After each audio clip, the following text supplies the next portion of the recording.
Hello, my most awesome PMP warriors. Lots of you are taking the exam, but I wanted to point out to you, for those of you who may have tried and failed, top reasons for failure so you don't repeat what you did prior. First of all, people fail the exam because of the most obvious reason. It's a lack of consistency. There's a lack of commitment. They're not studying daily. They're not staying on it long enough. They may study for 20 minutes a day, 10 minutes a day. And I know everyone is different. Some people may put in 30 minutes and get absolute gold. Some people put in 30 minutes and don't get a lot. In fact, that 30 minutes may just be a warm-up. Flaky commitments, not studying regularly, is because you have not committed to doing it and not maximizing your time. There are so many pockets of time during the day that you could take and lump up and use just by planning effectively to maximize your time. And some study half-heartedly. Their minds really aren't in it. They're really not in the game. Poor concentration, sitting down, picking up your phone, scrolling, zoning out, playing on social media, coming back to it, it never yields good results. So to be consistent needs commitment. I would advise you to take yourself out of your comfort zone, plant yourself in an environment where you're not going to be distracted. If you are distracted with your phone and other devices, turn them off, put them in the bag, and zone in to what you're doing. The second reason that I found is a weakness in Agile. Agile is key for success. In my mind, if you're not good in Agile, you can't succeed on the exam. Not understanding the Agile Manifesto values or not understanding the principles could lead to poor choices on questions, because you really need to take the manifesto values and principles and convert those into actionable steps of real-world application. So I would advise you, if you haven't already done it, take each value and pin each value to a scenario from your real world. Do the same for the principles as well. Also, a failure to read PMI's unique slant and bend to the Agile Manifesto and PMI's unique bend to the practices of Agile on pages 50, 51 to 56, thereabouts, could result in poor choices on the exam.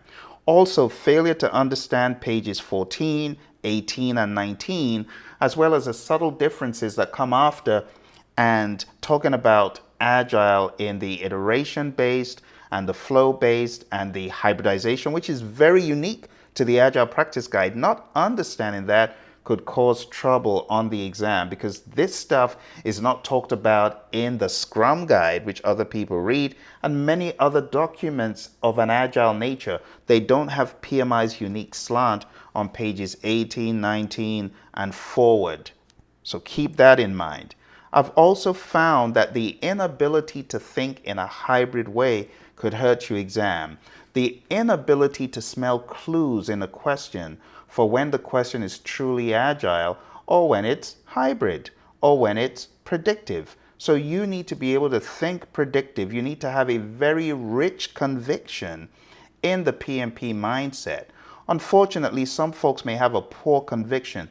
I encourage you, search on YouTube for PMP Mindset Praizion and take a look at the numerous videos. There's a 40-minute video and a 36-minute video. Look for those videos and get wired in the PMP mindset, because you can use that mindset to answer a whole bunch of questions. Some folks have a very poor idea of servant leadership, stewardship, complexity, ambiguity, and many more of the 12 principles of project management, which are talked about on our channel in a number of videos. I would say just search for project management principles on our channel and watch the video where I cover the 12 principles that are in the 7th edition. It takes watching the video to really get a better essence of it.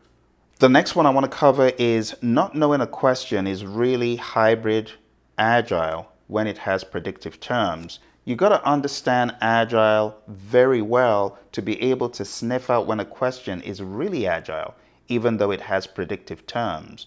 So you got to be able to think hybrid. You got to be able to smell the clues. Speed is also a killer of many people's exam experience. Not practicing situational thinking can make you stutter and stammer in your mind. having to read a question over and over again, and before you know it, you're way beyond the 75-minute mark for each set of 60 questions.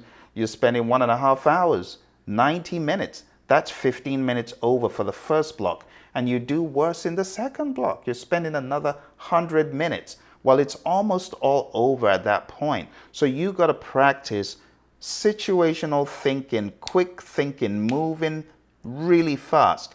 Linear thinking can kill on the exam. If all you're doing is thinking in one way and you got a question that comes at you from 5 different areas, you are not going to be able to answer that question quick. So you got to practice. Some folks study, but they're not practicing for speed. It is important that you pound and pound on these mock exams, but don't do it in a relaxed environment. Do it for speed. Time yourself. Make sure you're spending 1 minute, 15 seconds, no more, each encounter. Make sure you're spending 75 seconds as you encounter each question.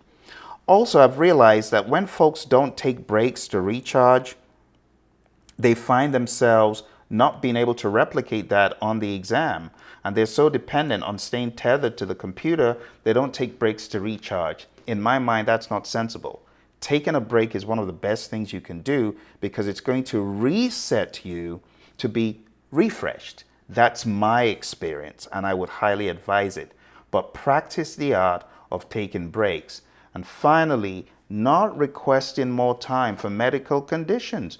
Some folks have ADD, ADHD, and other underlying conditions that could get them more time on the exam if only they asked the PMI.